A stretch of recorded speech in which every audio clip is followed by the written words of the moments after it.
Muy buenos días, mi nombre es Erika Zapata, periodista y otra campesina como ustedes. Gracias por estar pendientes de nuestro contenido cada mañana. Bienvenidos a la finca de hoy. Hay que agradecerle a los campesinos de nuestro país que se esfuerzan todos los días por llevarnos los mejores productos a la mesa. Les sigue tocando muy difícil porque por los paros, por los bloqueos, algunos productos están muy costosos, entonces muchas personas no los compran. Es el caso de la papa, que sigue por las nubes, el valor de ese producto, también está muy caro el plátano, lo podemos evidenciar por ejemplo en lugares como la Plaza Minorista, en la ciudad de Medellín, en otras centrales de abastos, entonces las personas están reemplazando otros productos para poder seguir comiendo bien. Bienvenidos al capítulo de hoy. La tilapia roja es uno de los peces que más se consume y se produce en Colombia. Por eso, en el siguiente informe les contaremos cuál es la diferencia entre establecer esta cría en invernadero o al aire libre. Todos los detalles en la finca de hoy. Poco a poco se ha ido eliminando esa creencia de que trabajar con razas puras en ganadería es costoso. En el siguiente informe les vamos a contar por qué es productivo, rentable y económico. Desde el departamento del Tolima les hablaremos sobre una nueva siembra de arroz, un nuevo método que se conoce como trasplante mecanizado. ¿Para qué sirve? ¿Cómo se hace? Ya se los contamos en este programa.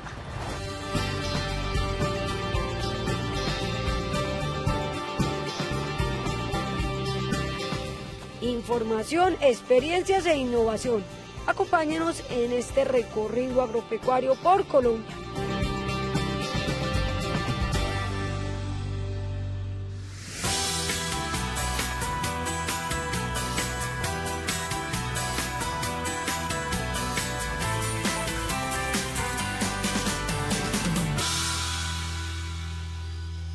Cada región del país posee diferentes necesidades productivas y las instituciones académicas están llamadas a ofrecer los conocimientos prácticos que aporten al desarrollo agropecuario.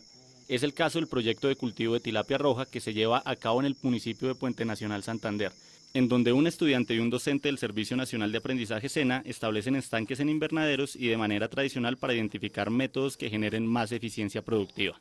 Es un proyecto comparativo entre la producción de tilapia nilótica en estanques en tierra al aire libre versus la producción de tilapia nilótica en estanques en tierra también, pero bajo invernadero. En Colombia la tilapia roja junto a la trucha y el camarón de cultivo son los productos de mayor exportación que tiene el sector de pesca y acuicultura. La tilapia nilótica pues se adapta muy bien a temperaturas de los 22 a los 28 grados, ¿cierto? Cuando se disminuye la temperatura por debajo de los 16 grados, ellos van a sufrir un estrés, van a disminuir el consumo, va a haber proliferación de hongos. Rafael Alonso y Hermes implementaron ambos estanques con los parámetros similares para realizar las comparaciones, como las densidades del agua y el establecimiento en un área de 80 metros cuadrados y de 10 por 8 metros de ancho.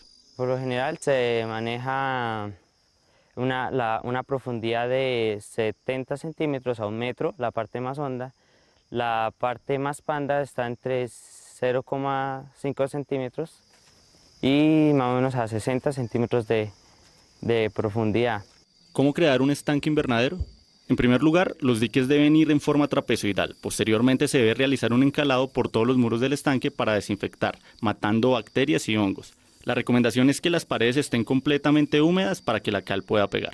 Esto lo dejo aproximadamente unos 15 días para que el sol deseque, ¿cierto? Y posteriormente procedo a hacer un abonamiento del estanque, ¿sí? Lo que se ha hecho con este estanque. Este estanque también se le hizo un abonamiento, ¿sí? Que se abona con nitrógeno, fósforo y potasio. Resultados. Para un cultivo invernadero de tilapia roja, el tiempo aproximado es de 5 meses para obtener un pez de 400 a 450 gramos, que es el peso ideal para comercializar. También en un cultivo convencional, el promedio de tiempo está entre 7 a 9 meses para poder obtener una tilapia de 1 libra. Miramos si podemos, o sea, si aquí durante el año se saca una sola cocha, o sea, al aire libre, la meta es bajo invernadero sacar al menos 2. Se podrían cambiar las densidades, ¿sí? Ya que bajo invernadero podríamos manejar mucha más densidad, pero pues por el estudio la idea sería manejar la misma densidad y ver a ver cuánto tiempo nos puede reducir la producción, ¿sí? Y cuánto más ganancia de peso nos pueden obtener los peces. La tilapia no requiere grandes cantidades de oxígeno. Este se genera del movimiento del agua contra las paredes del estanque. En invernadero es necesario implementar sistemas de ventilación o bombeo de agua para que no se detenga el flujo de oxígeno y no se produzca la mortalidad. Con el estanque bajo invernadero lo que vamos a hacer es aumentar la temperatura, ¿sí? La tilapia se va a sentir más cómoda, va a haber mejor consumo de alimento y va a haber menos proliferación de enfermedades. Cada vez más los acuicultores buscan procesos de innovación que garanticen la comercialización local y que los pongan en la escena del mercado internacional.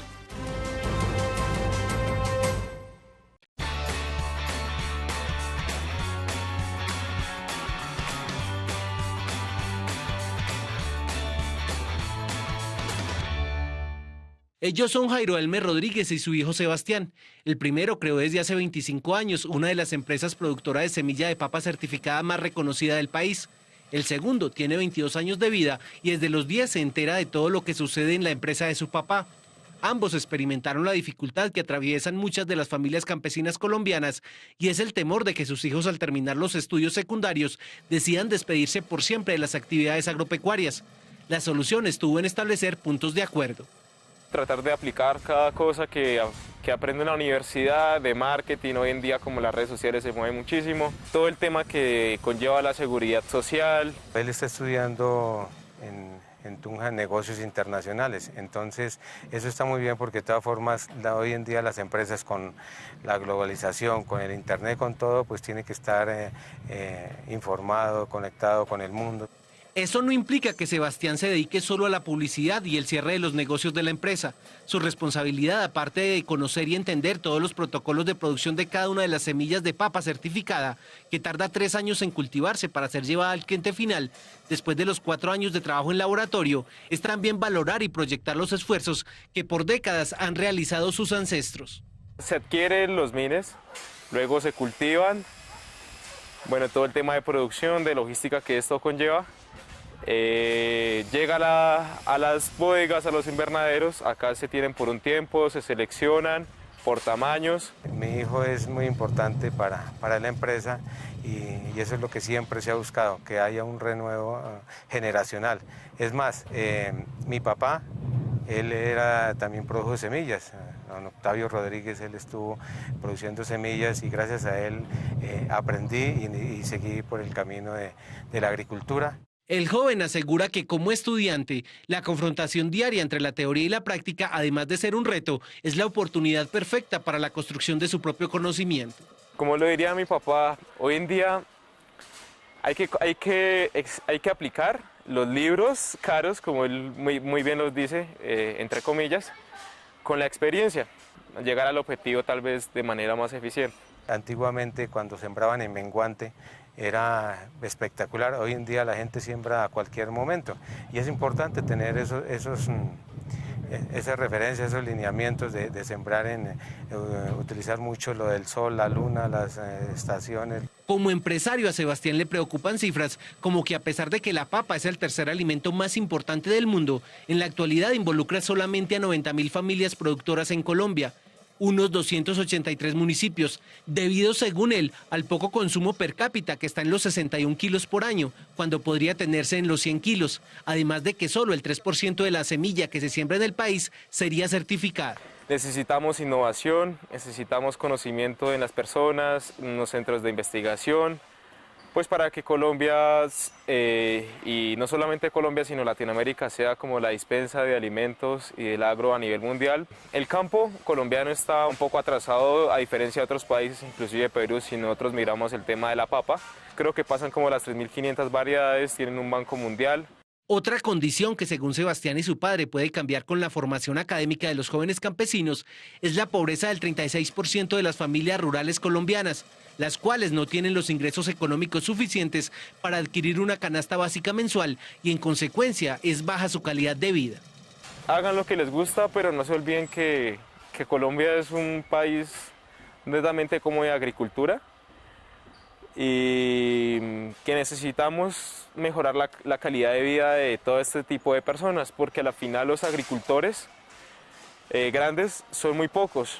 Estudien carreras, pero no olviden sus raíces. vuelvan al campo y pongan a funcionar lo que estudiaron en estas universidades, pongan en práctica todos los conocimientos y aplíquelos en la agricultura. Organicemos una agricultura más moderna en Colombia, que sea atractiva, que el empleo en Colombia, en el campo, sea un empleo digno. La edad promedio de nuestros campesinos es de 50 años. Según datos del DANE, solo el 23% de la población colombiana está actualmente en el campo, realidad que para 2050, según el Centro Latinoamericano y Caribeño de Demografía, sería más grave, puesto que solo el 15% de los ciudadanos serían rurales.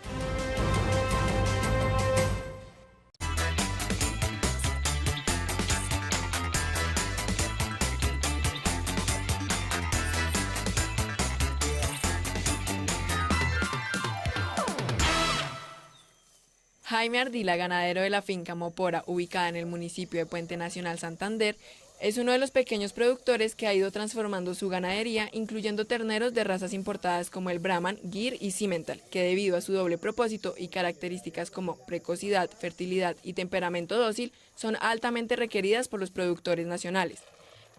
Las únicas razas que se tenían acá era raza criolla común y corriente. Por ejemplo, estaba como el antioqueño, que eso era normal de tenerlo todo el mundo. Y cebú, pero el cebú, digamos, el normal. Ahora ya han venido, trabajamos con, por ejemplo, el Brahma, que ya es mucho mejor raza, para que tiene buena salida para todo. Luego como el Gir, Simmental, toda esta clase de razas nuevas que han venido llegando. La raza Simmental es conocida por ser una raza pesada que puede llegar hasta los 1080 kilogramos. Gracias a su alta capacidad de crecimiento y formación muscular, generan carne de excelente calidad, que los productores utilizan para aumentar el peso a la hora del destete, mejorando el ganado comercial. Por su parte, la raza Brahman es ideal para llevar a cabo cruzamientos que permitan producir ejemplares que sean de doble propósito y alta productividad. La implementación de estos programas de cruzamiento de bovinos ha permitido establecer nuevos estándares de rentabilidad que ayudan al mejoramiento de la economía de los ganaderos. Los resultados que se han visto es que, claro, mucho mejor que otras razas anteriores, tanto para carne, tanto para leche, mucho mejor la forma de desarrollarse el animal. De igual manera, tanto la alimentación del ganado de raza pura como la de los hatos criollos dependerá del tipo de producción al que éste se encuentre destinado. Para que los animales ganen mayor peso y se mantengan en buen estado, no se necesita de una gran inversión. Basta con tener una purina balanceada que aporte nutrientes proteicos al animal o forrajes y residuos de productos orgánicos provenientes de la finca, que suplementen con el fin de no dejar pasar hambre al bovino en tiempos de sequía. Los pastos que se deseen usar dependerán del clima en el que se encuentre. Para trópico bajo, donde haya presencia de aluminio, se recomienda usar pastos braquiarias. Por ejemplo, porque ya, digamos, con estos animales, por ejemplo, si vamos a hablar aquí de esta finca, entonces, ¿cambiar en qué sentido? En cambiar, por ejemplo, la cuestión de los pastos. Por ejemplo, trabajarlos en pradera, solamente a trabajarlos con corriente, ¿no? Entonces se trabaja, en el día se le corre 2, 3 veces. Lo más que se le echa es purina. De resto es todo lo que sale de la finca, no más. Al igual que en los bovinos criollos, la etapa de destete debe hacerse en el momento justo, ya que si se hace antes, los terneros no tienen el tiempo suficiente para succionar el calostro y no podrán desarrollarse de manera adecuada. Pero si se deja durante mucho tiempo, la madre no podrá prepararse para el siguiente parto. Es por esto que el destete debe realizarse de manera controlada.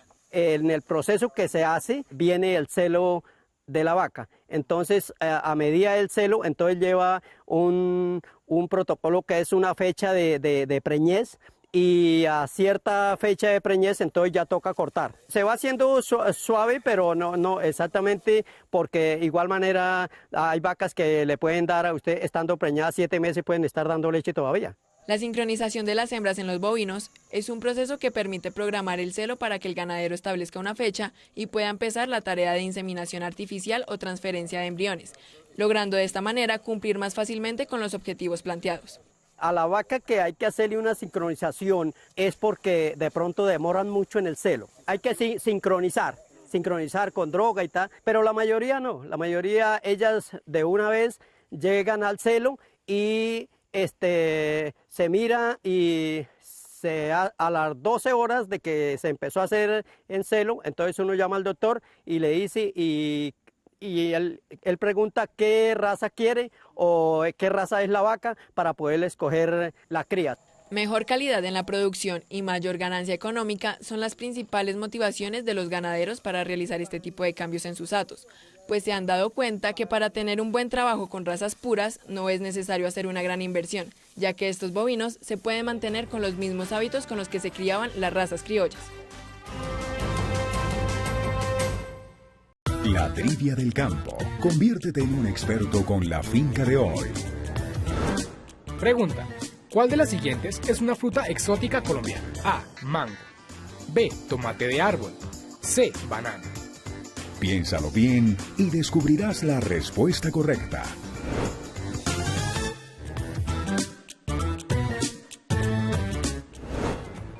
Pregunta: ¿cuál de las siguientes es una fruta exótica colombiana? A. Mango.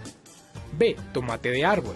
C. Banano. Según ProColombia, una de las frutas exóticas mejor recibidas en el extranjero es el tomate de árbol, siendo cultivada a lo largo de la región andina.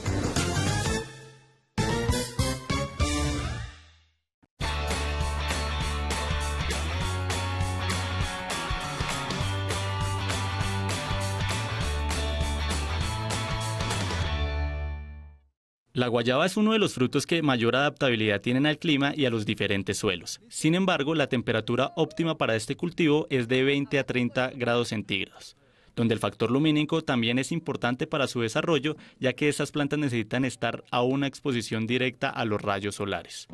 Sembramos el árbol, más o menos estamos cogiendo a los 11 meses, muy poca cantidad, 2, 3, 5 guayabas por cada árbol.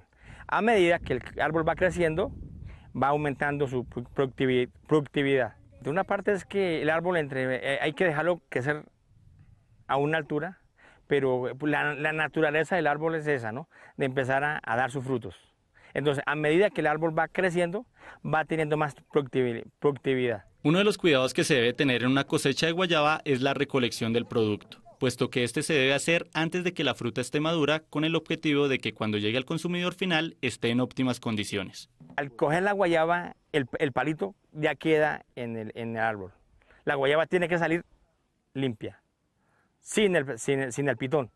Para recolección, tiene que haber unas vasijas especiales para que cuando se coja, se lleve al recipiente, no se maltrate, para que la guayaba tenga más durabilidad en los supermercados y la guayaba tenga más brillo. Lo aconsejable es realizar la recolección a mano, ya que con esta técnica es mucho más rápido que con la tijera. Para arrancar la guayaba se debe dar una orientación en círculo hacia un lado para que así se desprenda del manojo y no afecte los demás frutos. La persona debe estar con sus guantes, en su módulo para escoger. Sale la primera, la segunda y fabrica. Y tener sus canastillas adecuadas para el buen manejo del producto, que no maltratarlo. Entre menos se maltrate el producto, mejor calidad estamos dando. Al terminar la recolección, el productor debe llevar la guayaba a su centro de acopio, en donde se recomienda que sea un lugar bajo la sombra para que el producto pueda permanecer lo más fresco posible. Esto le permitirá una mejor presentación y perduración del producto. Esta guayaba, nosotros estamos trabajando con dos clases de guayaba, la pera y la regional. La pera más o menos está, en buen producto, está entre 200 a 300 gramos. Son las extras que son para almacenes de cadena y con el tiempo puede exportar. Y la segunda o maduras son las que están entre un peso entre 100 gramos, 180, 200 gramos. Programar el cultivo le traerá beneficios en el número de cosechas que puede sacar en un año. Para realizar el proceso de programación en la planta es supremamente sencillo. Después de la última guayaba, de cada gajo que da el árbol, se cuentan 3 hojitas. Él automáticamente, al mes y medio, ya empieza a dar follaje y a dar flor. Y ahí empieza ya a dar los otros gajitos, que son los que empiezan a dar la post cosecha. Cuando el producto llega al consumidor, es recomendable que la guayaba permanezca refrigerada en la parte inferior de la nevera. Esa temperatura ayudará para que la fruta pueda perdurar de 8 a 12 días. Sin embargo, también puede estar fuera del refrigerador, procurando que sea en un lugar fresco sin la luz del sol, para que se pueda mantener de 4 a 6 días. Hay tres clases de frutos, ¿no? La extra, la segunda y las terceras. Extra, que son para almacenes de cadena, supermercados. Segundas es la fruta más pequeña, pero con las mismas condiciones de la primera, sino que es más pequeña. Y la tercera es donde ya es maduración o que ya se lleva a las fábricas para el bocadillo. Precisamente el bocadillo veleño es uno de los principales productos del departamento de Santander que se deriva de este producto, ya que para su elaboración se necesita 2 clases de guayaba, roja y blanca, que en su mayoría se obtienen de la provincia de Vélez y de Ricaute.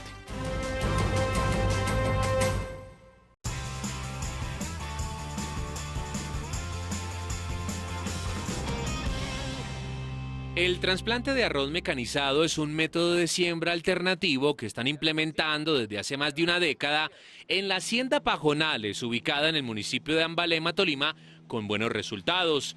Esta técnica consiste en trasplantar a campo las plantas de arroz, las cuales han sido sembradas en bandejas de germinación cuando tienen aproximadamente de 18 a 20 centímetros de largo. Durante este proceso debe predominar la saturación de agua. Esto tiene un proceso desde pregerminación. Nosotros traemos la semilla, la ponemos a pregerminar en unos tanques. Posterior a esto, 2 días después las ponemos en unas bandejas para que germinen en las bandejas y sacamos esas bandejas a campo. Después de sacar las bandejas a campo, las dejamos más o menos entre 15 y 16 días. Cuando ya en punto de trasplante, por altura, las traemos aquí a los lotes y en los lotes empezamos la labor ya del trasplante. Traemos los tapetes a campo. El lote tiene que estar en unas condiciones adecuadas, que es una lámina de agua antes de empezar el trasplante con un herbicida que va a controlar las malezas que estén en el suelo, ¿cierto? Bajamos la lámina de agua, lo dejamos en un punto de saturación para que la máquina pueda andar y trasplantar las plantas de arroz de manera óptima. El proceso se adelanta con una máquina trasplantadora de arroz. A medida que va avanzando, un operario acomoda los tapetes de plantas para que sean insertadas en el suelo. Gracias a esta tecnología, los arroceros tolimenses han disminuido los costos de mano de obra entre un 40 y 60%. Son unas agujas, se ponen los tapetes están llenos de plantas a una densidad muy espesa. La máquina tiene unas agujas que va jalando más o menos entre 4 y 5 plantas y las va insertando en el suelo. Ahí las plantas quedan enterradas, quedan un poco ladeadas por el agua y por la humedad del suelo, pero quedan insertadas desde la raíz. Con relación a la preparación del suelo, se puede hacer de 2 formas. La primera consiste en una remoción convencional de tierra con pasones de rastra o rastrillos pulidores, nivelación y moje final para darle humedad a la tierra e iniciar el proceso. La segunda se puede adelantar en un suelo recién cosechado y excesivamente húmedo, sin ningún tipo de preparación como el que vemos a continuación. Cuando nosotros cosechamos el ciclo de arroz anterior y cosechamos en una época de verano y con el suelo seco, con el terreno seco, el suelo queda perfecto para hacer una práctica que se llama labranza cero, que es cero movimiento del terreno. Dentro de los beneficios de esta técnica sobresalen la reducción de gastos en semillas, herbicidas y fertilizantes, debido a que se mantiene una buena cantidad de agua en el suelo que permite disminuir dichas cargas.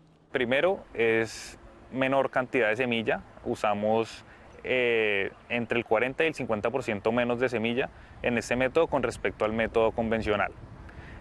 Segundo, la carga de herbicidas también es menor, debido a que en este método utilizamos la lámina de agua como medio de control para las malezas. ¿Por qué? Las malezas para germinar, aparte de agua y humedad, necesitan también calor y temperatura. Si nosotros le permanecemos la lámina de agua al lote, las malezas no tienen el poder de germinar. Entonces, debido a esto, pues utilizamos menos herbicidas. Tercero, la carga de fertilizantes también es menor, debido a que el fertilizante se hace más eficiente en este método porque lo aplicamos sobre la lámina de agua, mientras que en los métodos convencionales van sobre suelo seco o solamente a capacidad de campo. Entonces, al aplicar los fertilizantes sobre la lámina de agua, la eficiencia es mayor y obtenemos mejores producciones y rendimientos. Y cuarto, al estar las plantas aquí más distanciadas y haber más aireación entre plantas, hay menor problema de enfermedades causadas por hongos, por lo tanto utilizamos también una menor carga de agroquímicos como fungicidas. Es importante mencionar que para el trasplante mecanizado se debe contar con una topografía plana con el propósito de que las láminas de agua estén niveladas a pendiente cero. Asimismo, para mantener la excesiva humedad, se necesitan suelos con alto contenido de arcillas.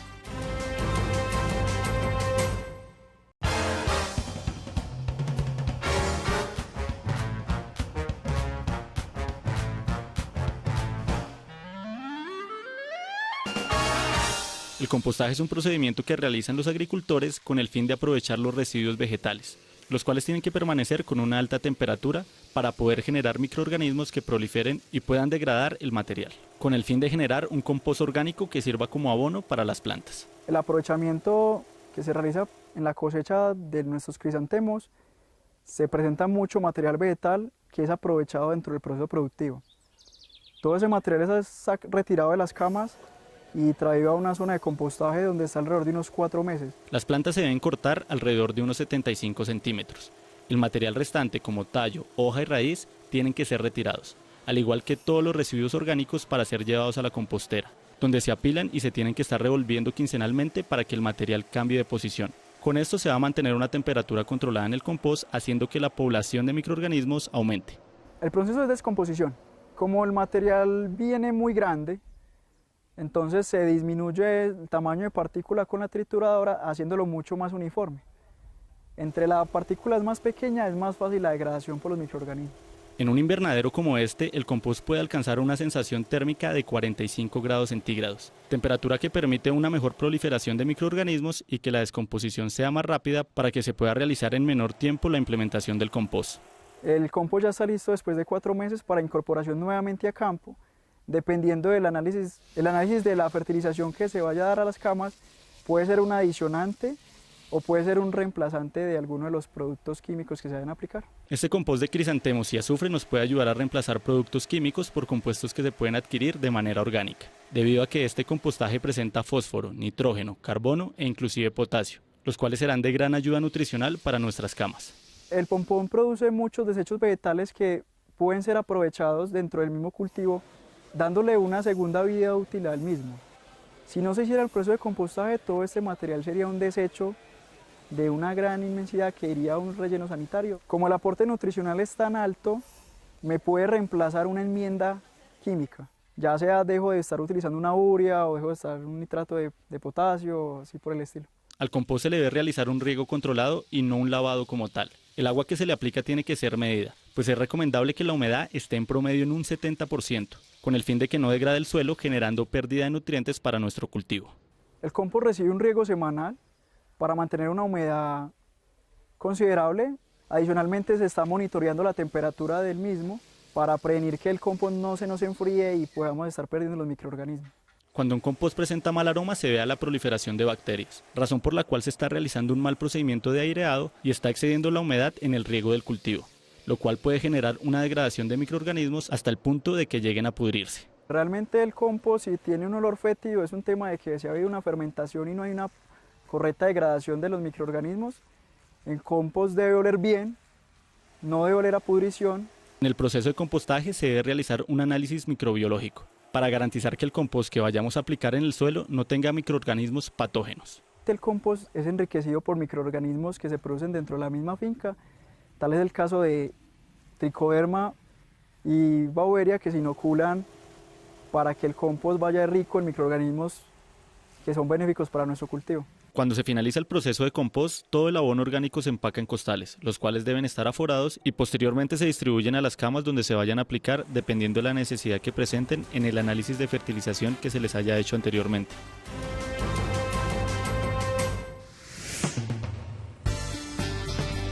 Al regreso, hablaremos de los aspectos que se deben de tener en cuenta para iniciar una unidad productiva apícola y veremos cómo funcionan los llamados bonos de carbono en las fincas ganaderas. Ya regresamos. Continuamos con nuestro recorrido agropecuario.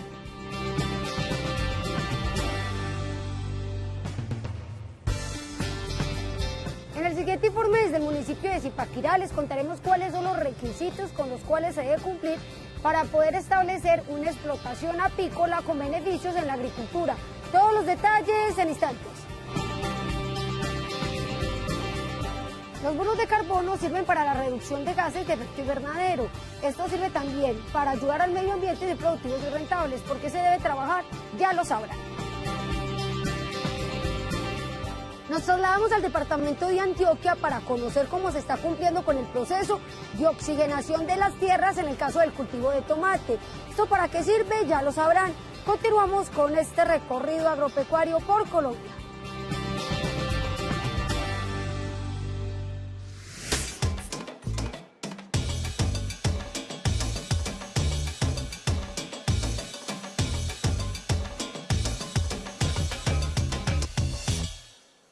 La apicultura es una actividad que se dedica a la crianza de las abejas y a prestarles los cuidados necesarios con el propósito de obtener y consumir los productos que son capaces de elaborar y recolectar, como la miel.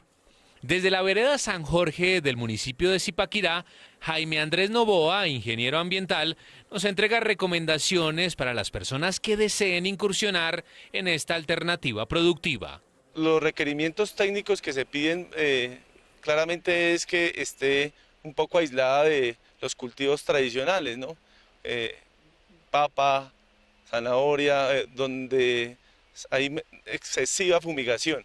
Entonces se buscó que sean zonas boscosas, que estén más o menos tupidas de una red de fauna y flora silvestre y que estén alejados de todo el tema de agricultura expansiva. El tema es que en la actualidad pues Zipaquirá no es ajena a ciertas vulnerabilidades respecto a las malas prácticas agrícolas, ¿no?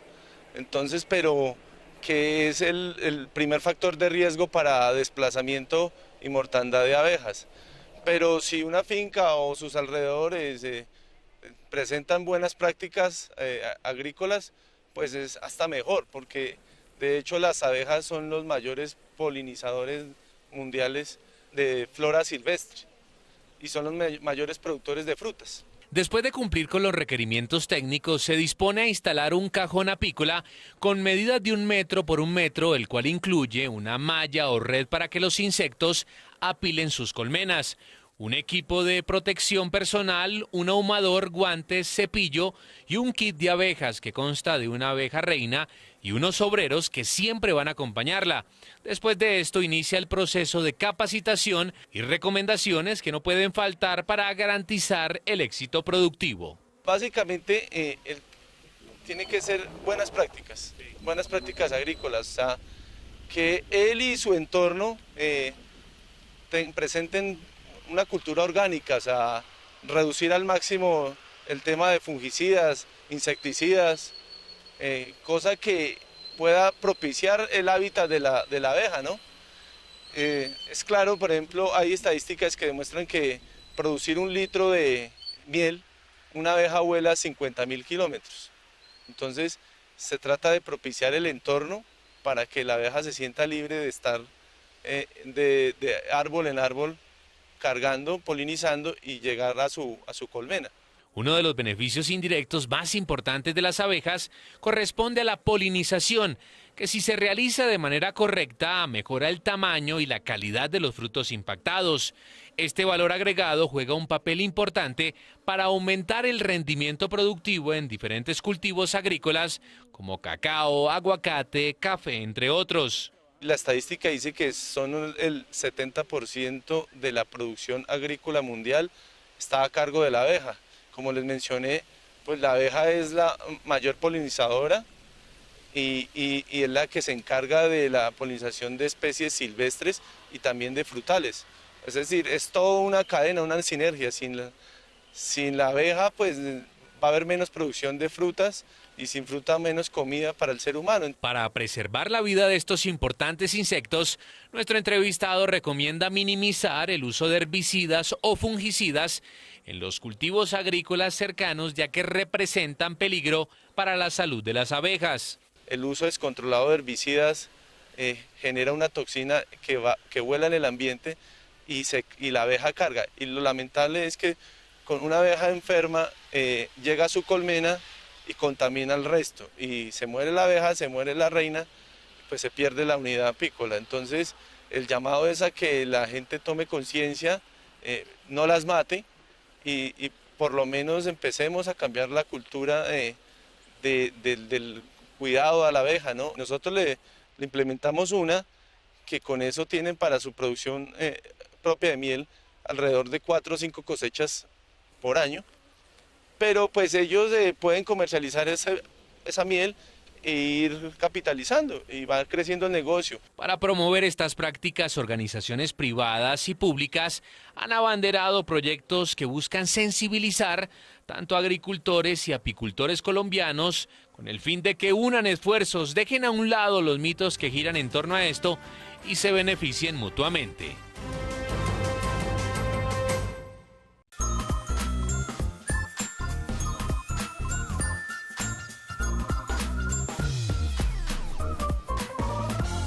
Sacar el máximo provecho de sus 15.000 metros cuadrados de tierra es la meta con la que se levanta diariamente Floricel Tovar Martínez. Este agricultor, que desde su experiencia en Bugalagrande, Valle del Cauca, asegura que no es necesario tener mucha tierra para poder ser productivo. Tenemos como una huerta combinada, digo yo, porque nosotros en esta hectárea y media tenemos naranja, tenemos limón, tenemos guayaba, y tenemos aguacate y tenemos unos árboles que llaman racután. De guayaba tenemos más o menos aproximadamente 300 árboles. De aguacate tenemos más o menos 150. Y entre limón y naranja y racután tenemos otros 150. Nosotros sembramos aquí maíz, sembramos frijol. Su estrategia estaría en el aprovechamiento al máximo de cada metro cuadrado. Con los árboles, nuestro entrevistado tiene especial cuidado en el manejo de las distancias con el fin de que la productividad de los cultivos del primer piso no se vea afectada por la humedad. Nosotros nos enfocamos a que no se pierda el espacio. Nosotros cualquier espacio que nos quede, si no le metemos un surco de frijoles, empamos un surco de maíz, pero nosotros buscamos el medio de que en la tierra la aprovechemos al máximo. El de guayaba le estoy dejando 5 de ancho por 4 de palo a palo. Cuando ya es aguacate le buscamos 6 por 5, 6 de ancho y 5 de palo a palo. Con la guayaba, con la naranja igualmente.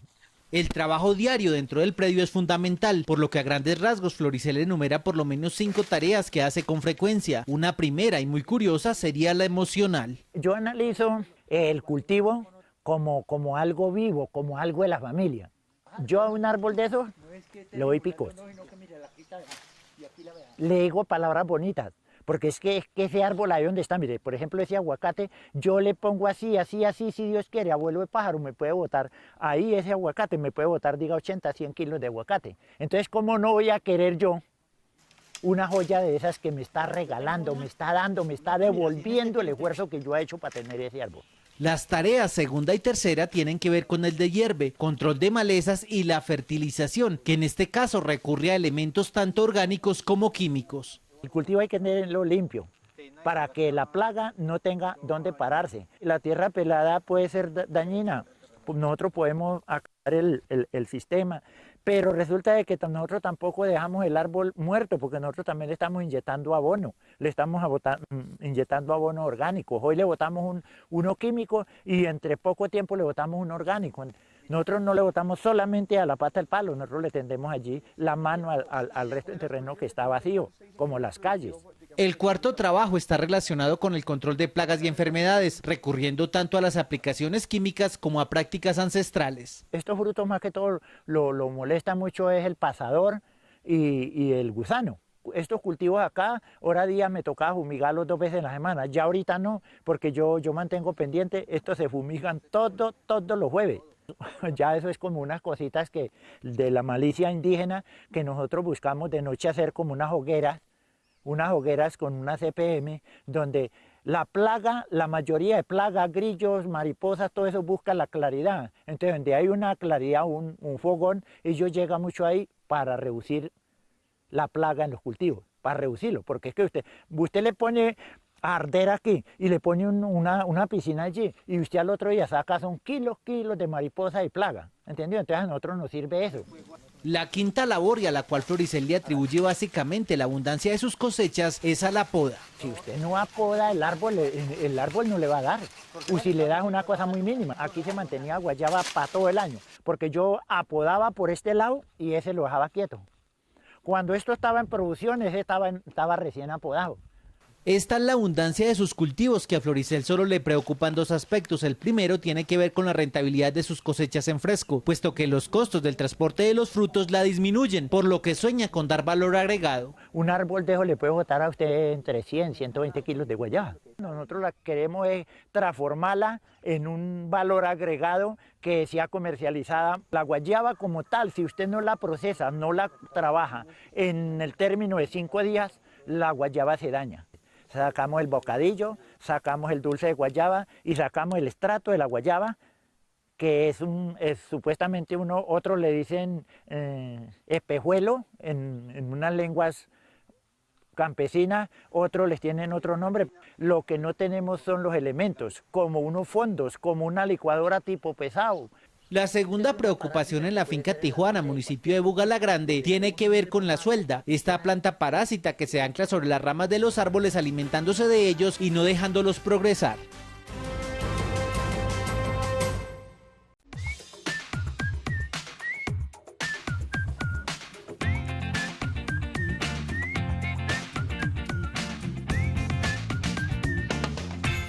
La ganadería tiene el potencial de ser parte de la solución y no el problema en cuanto a la emisión de gases de efecto invernadero se refiere. Con esta práctica pecuaria es viable reciclar y generar una captura de carbono real a través de las pasturas, los sistemas silvopastoriles, entre otras coberturas vegetales. Realmente monetizar carbono no era fácil.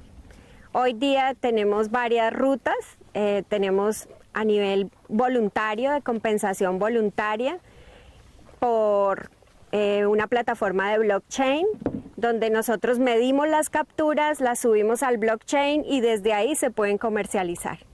Esa es la forma, digamos, más rápida donde podemos hacerlo simplemente implementando el sistema de ganadería regenerativa y donde se valoran las capturas no solamente del bosque, sino las de las pasturas, que la pastura es en este caso 3 veces mayor sumidero de carbono.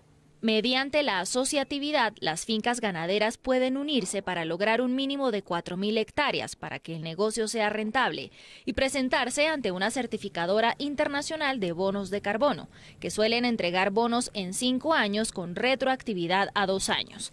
Es decir, en 3 años se podría tener el primer ingreso por bonos de carbono.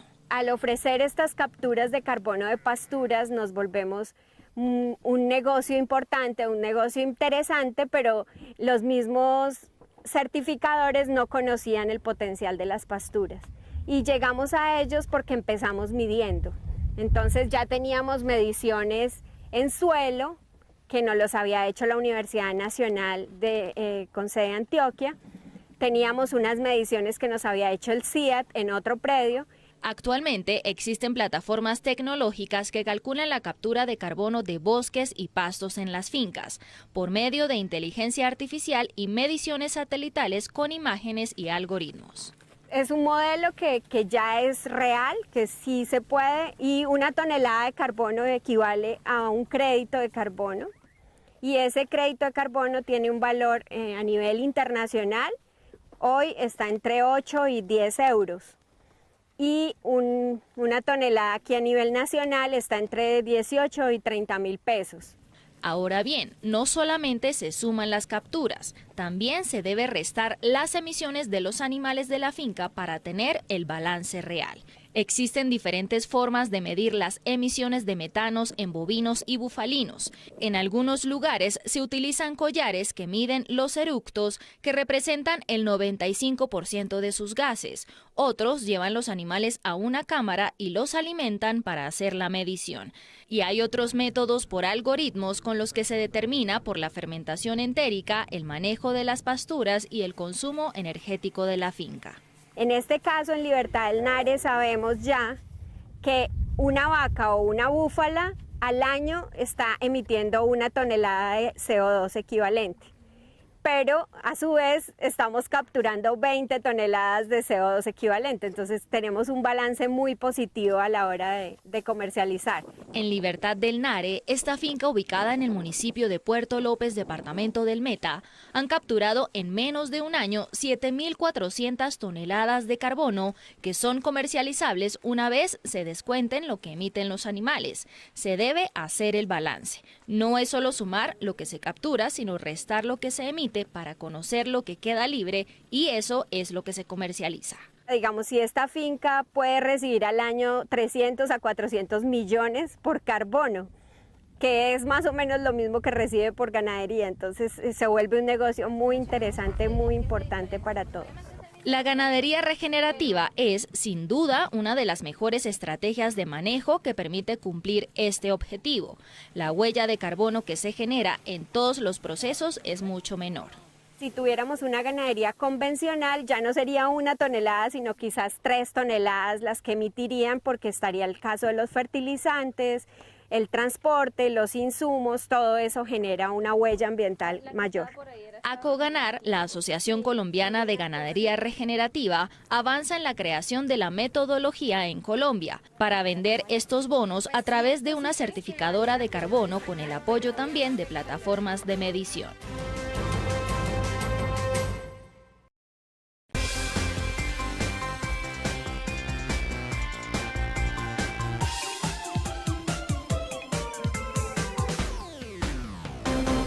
Con la oxigenación del suelo se busca mejorar la calidad de la tierra en la que se establece un cultivo, debido a que con esto se facilita la eliminación de terrones que afectan la cosecha. También se promueve la aireación y un conducto de agua en el suelo que sirva para el desarrollo de la raíz. La oxigenación en las tierras, acá en estos invernaderos, es importante. ¿Por qué?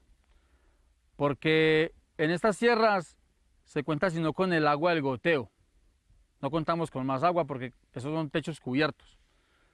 Entonces cada que termina un cultivo, nosotros oxigenamos con la idea de que la tierra se descompacte y quede arenosa, o sea, que quede arenosa porque el tomate le gusta, a la raíz del tomate le gusta la tierra suelta. El procedimiento de oxigenación en el suelo consta de revolver tierra nueva con la que se encuentra en el invernadero del cultivo anterior. En la mayoría de los campos este procedimiento se realiza a través del asadón y en otros se acude a la maquinaria, como es el caso de la motoasada. Pues nosotros lo hacemos en el momento de cada ciclo de cada tomatera. ¿Qué es cada ciclo? Estamos hablando de 7 meses.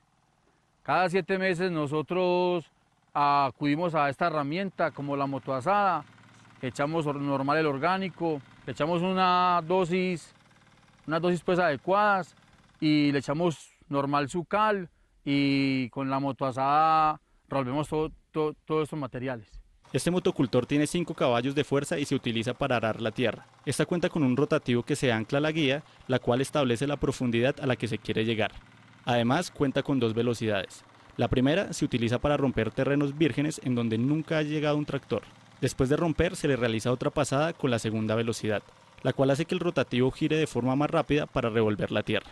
Yo recomiendo un rotadito país de 20 centímetros a 25, para que la tierra así cada que uno vaya a hacer pues las ceras para el tomate, la tierra esté mucho más suelta y tengamos una mayor capacidad de hacer las ceras.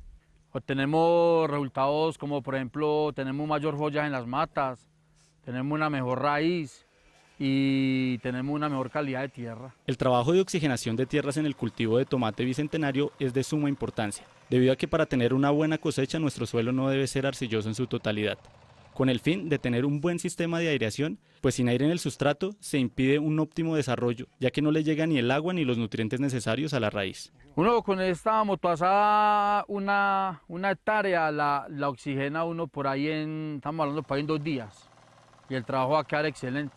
Mientras que uno sin la motoasada se demora una semana y el trabajo no queda lo mismo. Es aconsejable realizar el trabajo de oxigenación en un invernadero en horas de la mañana, pues el arduo trabajo que se necesita para mover la tierra y ararla produce un desgaste físico, más aún si es en un invernadero donde la temperatura aumenta y la ventilación es cerrada. La recomendación es uno para de una motoasada, no lo deje trabajar 6, 7 horas, no. Es mejor que trabaje 4 horas bien concentradas o 5, que el hombre no sienta pues agotamiento y haga su trabajo con buena concentración. Trabajando con la técnica de asadón y riego de manguera al hombro se sacan de 1 a 2 kilos de tomate. En cambio, con la técnica de oxigenación mediante un motocultor se pueden sacar hasta 6 kilos de tomate a un solo eje en una mata. El tomate pega en cualquier tierra, pero ya depende de la preparación. Así sean tierras que usted vea que son pedrajosas, que muy terronudas, pero el tomate ya uno le echa los otros nutrientes y ya uno la va arreglando. Entonces la raíz del tomate encuentra tierra flojita y ella anda más coge los nutrientes y uno así puede sacar 5 o 6 cosechas tranquilamente. Las siembras de tomate se dan en nuestro país en terrenos que van desde los 800 a los 2.400 metros sobre el nivel del mar. El costo promedio para un cultivo de este tipo de hortalizas por hectárea en un invernadero está alrededor de 130 millones de pesos. Y lastimosamente hemos llegado al final de nuestro programa, pero espere mañana más historias, anécdotas e información del campo colombiano. Las personas que están en otros países nos pueden ver a través de la señal de Caracol Internacional y ustedes a través de las redes sociales que aparecen en pantalla. Ustedes no solamente son los protagonistas de este programa, también del trabajo de la tierra del país.